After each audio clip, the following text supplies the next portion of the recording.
যুক্তরাজ্যের পার্লামেন্ট নির্বাচনে ভূমিধস বিজয় পেয়েছে লেবার পার্টি। এ পর্যন্ত লেবাররা 411, কনজারভেটিভরা 120, লিবারেল ডেমোক্র্যাটসরা 71 এবং অন্যান্য দল 9টি আসন পেয়েছে।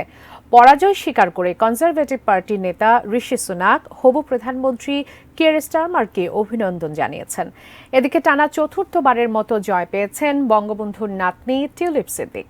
বিস্তারিত জানাচ্ছেন নিশীথ সূর্য। রাষ্ট্র পরিচালনায় কনজারভেটিভ পার্টির একের পর এক ব্যর্থতার কারণে যুক্তরাজ্যের পার্লামেন্ট নির্বাচনে আগে থেকেই জয় প্রায় নিশ্চিত ছিল লেবার পার্টির।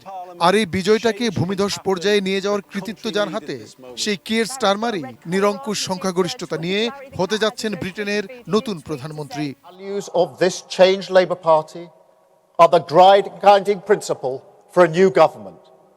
Country first, party second.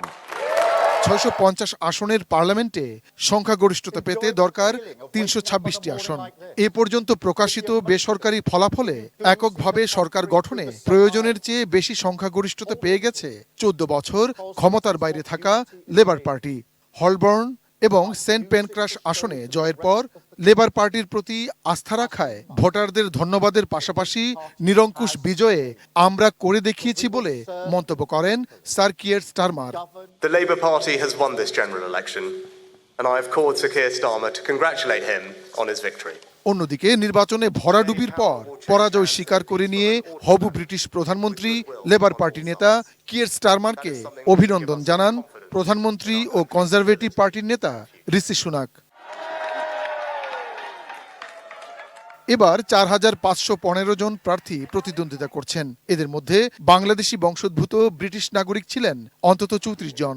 এ নিয়ে টানা চতুর্থবার হ্যামস্টেড অ্যান্ড কিলবার্ন আসনে জিতেছেন বঙ্গবন্ধুর নাতনি টিউলিপ সিদ্দিক। লেবার পার্টির এক সময়কার ছায়া মন্ত্রিসভার সদস্য টিউলিপ এবার সরকারে জায়গা পেতে পারেন বলে ধারণা করা হচ্ছে। অন্যদিকে পপলার অ্যান্ড লাইম হাউসে 15,000 ব্যবধানে বিজয় পেয়েছেন লেবার পার্টির আরেক বাংলাদেশি বংশোদ্ভূত আফসানা বেগম। আর সবচেয়ে আলোচিত বেথনাল গ্রিন অ্যান্ড স্টেপেনি আসনে 15,896 ভোট পেয়ে জয় পেয়েছেন লেবার পার্টির আরেকজন বাংলাদেশি রুশনার আলী। আগামী 9 জুলাই অনুষ্ঠিত হবে নতুন পার্লামেন্ট সদস্যদের শপথ গ্রহণ ও স্পিকার নির্বাচন। এরপর 17 জুলাই রাজা তৃতীয় চার্লসের উদ্বোধনী বক্তব্যের মাধ্যমে নতুন সরকারের আনুষ্ঠানিক যাত্রা শুরু হবে। নিশীথ সূর্য, ডেস্ক রিপোর্ট, ATN নিউজ।